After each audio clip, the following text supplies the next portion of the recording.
cuando nos ponemos a pensar en la apuesta por la familia y en la defensa de la familia, ¿no? Se habla a menudo de que es un bien para la Iglesia, pero se nos olvida que es un bien también para toda la sociedad. ¿Por qué los políticos y la clase política, ya no solo en España, sino en toda Europa, no apuesta por la institución de la familia, ¿no? El otro día en el diario adelantábamos unos datos del Instituto de Política Familiar que decía que para que este país siga adelante hacen falta exactamente 280.000 nacimientos. Es decir, si hablamos de déficit en lo económico, quizás es más preocupante este déficit en lo social, ¿no? No va a haber una nueva generación de españoles. ¿Cómo poner remedio a esto y cómo la clase política... ¿Qué llamamiento? ¿Qué le pedimos a los Reyes Magos para la clase política?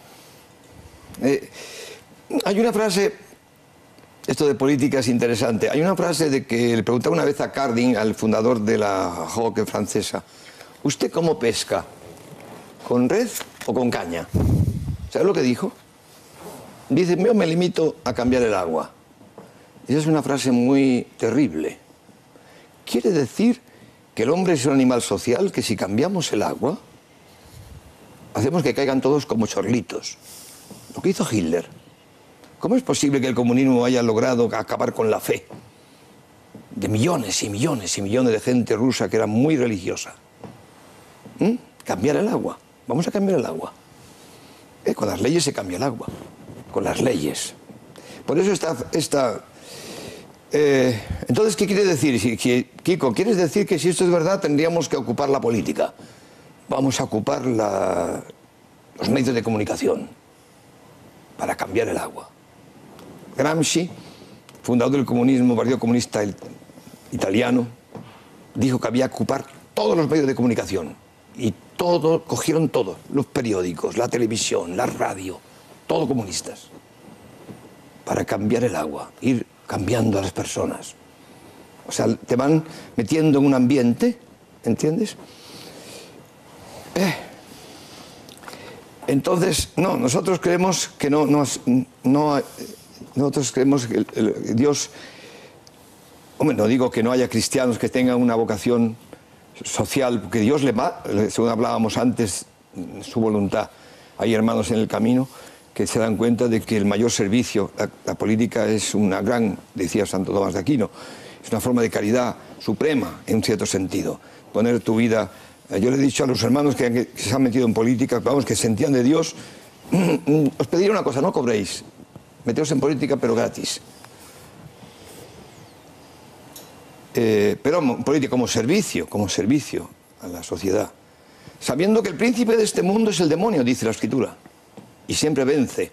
Esto a muchos se escandaliza cuando lo digo yo. Y es la verdad. Siempre vence el demonio. En este mundo, Cristo no tiene donde reclinar la cabeza. Y yo, si soy el cuerpo de Cristo, seré perseguido, calumniado, insultado. El Papa ha dicho la cantidad de muertos y asesinados. Hoy están persiguiendo a los cristianos en todo el mundo. Miles y miles y miles. Los cristianos no tenemos donde reclinar la cabeza. Pero tenemos dentro el don de la esperanza, la virtud de la esperanza. Sabemos que morir, dice San Pablo, es con mucho lo mejor. Morir, es ir con Cristo. Por eso, el morir. No dice San Pablo, no sé si es mejor morirme o quedarme para ayudaros. Pero con mucho es morir, es ir con Cristo. Porque la muerte ha sido vencida. Los cristianos llamaban a la muerte dies natalis, día de nuestro nacimiento celeste. Y vemos a la muerte como una fiesta. Y los cristianos hacemos del funeral una fiesta. No lloramos. Esto es ser cristianos. Todo se ha perdido. Se ha desmoronado la catedral de Europa. Se ha desmoronado la fe. Sí, y con la fe se desmorona la cristiandad. Y con la cristiandad se desmoronan las vocaciones. ¿De dónde van a tener vocaciones los jesuitas o los salesianos religiosos si se está desmoronando la fe de la sociedad? Digo, dices que se ha desmoronado la fe. En el libro que nos presentaba hace un momento Inmaculada, El Querigma, la chabola de los pobres, tú haces un relato de cómo tú recuperas la fe. Y hay un momento que a mí me ha impresionado especialmente, que es cuando te dan el Premio Nacional de Pintura. Te dan el Premio Nacional de Pintura y tú entonces haces una experiencia muy interesante o importante, que es que, bueno, era una cosa que tú habías buscado, que te había gustado, y tú ahí descubres una cosa importante. ¿Por qué te das tú cuenta que eso no es suficiente? ¿Qué importancia tiene en tu vida ese momento? para reconstruir la fe? Bueno, lo cuento. Ahí lo cuento. O sea, Dios, no sé por qué, me llevó a una situación, quizá porque me había elegido para una misión. Entonces Dios, al que elige, claro, siempre contando con mi libertad, y sin duda ninguna. Para mí, un momento que me pregunté, pero vamos a ver, ¿Dios existe o no existe? ¿Qué me puede a mí demostrar que Dios existe? Dice, hombre, las pruebas de Santo Tomás de Aquino, no hay reloj sin relojero. Si hay un reloj lo habrá hecho. Este mundo habrá hecho alguien. La prueba filosófica. Pues no te sirve. Cuando estás en una crisis total existencial, eso no te sirve. Ni siquiera la naturaleza, ni la belleza. No es suficiente. Existe una prueba de que Dios existe realmente. Ese fue mi conflicto más grave. Porque para mí era una cuestión de vida o de muerte. Y cuando me dieron este premio extraordinario nacional, que salió en la televisión y tal, con un cuadro llamado La Espera, que fue muy importante, y que habló Vázquez Díaz en aquel momento de mí. Dice, si me lo dio cuando tenía 19 años, si cuando este pinta así cuando tenía 19 años, ¿quién no pintará cuando tenga 50? Bueno, bien, pues me quedé sorprendido que toda esa tragedia que yo tenía, a mí esto no me sirvió para nada. Mi interior, que estaba muerto, continuó completamente muerto. Pero lo que os decía antes, ¿qué es la fe? Dice San Pablo, ¿la fe qué es? Pues que el Espíritu de Cristo penetra dentro de nosotros y da testimonio a nuestro espíritu.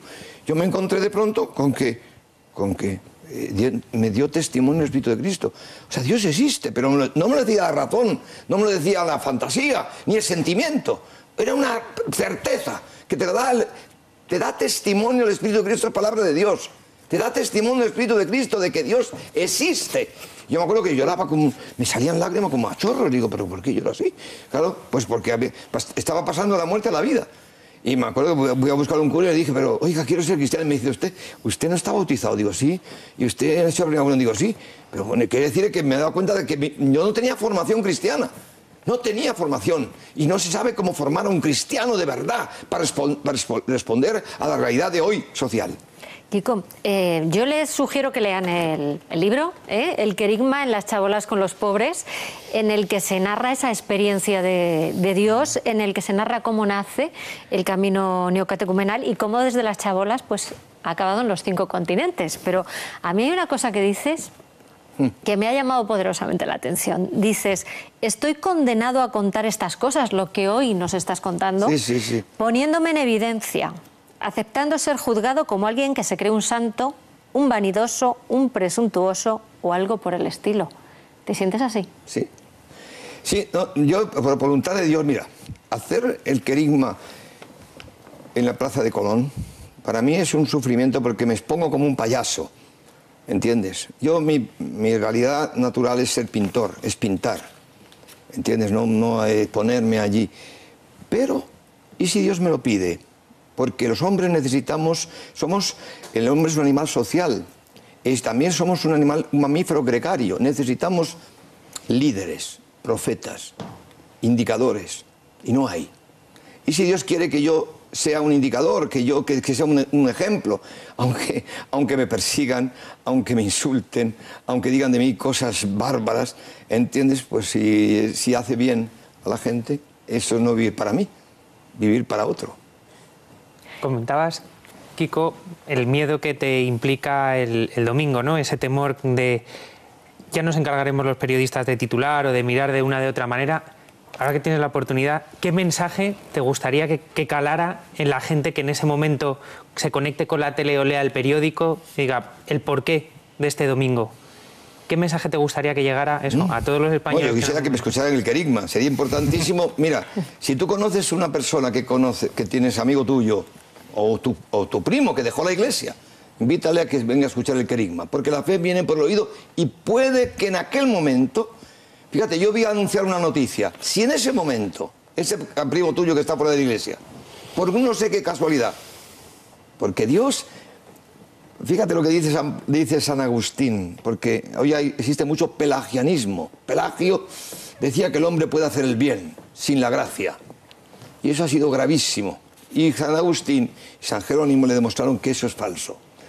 Tú no puedes decir que Cristo es Dios sin el Espíritu Santo. Entonces, cuando yo te anuncio el querigma, el Espíritu Santo se pone cerca de ti para ver cómo actúa la fe.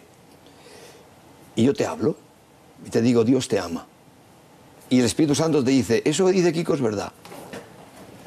Ahora tú lo tienes que decir sí o no. Y tú me dices, sí, sí. Entonces te está invitando el Espíritu Santo a adherirte. Eso quiere decir que Dios te está llamando a la fe. Porque la fe es un don gratuito. La fe es un don gratuito. Entiendes que tú no te puedes dar a ti mismo. Dios, dice Cristo, yo os he elegido yo. Entonces fíjate tú, por eso hay que anunciar el querigma. Pero para anunciar el querigma primero hay que abrir el oído. Entonces hay que hacer comunidades cristianas que den estos signos, sí. Me callo. Tenemos que acabar ya. Sí, muy bien, lamentablemente, gracias. porque al final se ha hecho el espacio corto, ¿verdad? Pero yo les animo a que, bueno, pues a las 10:30 el domingo, Kiko Argüelles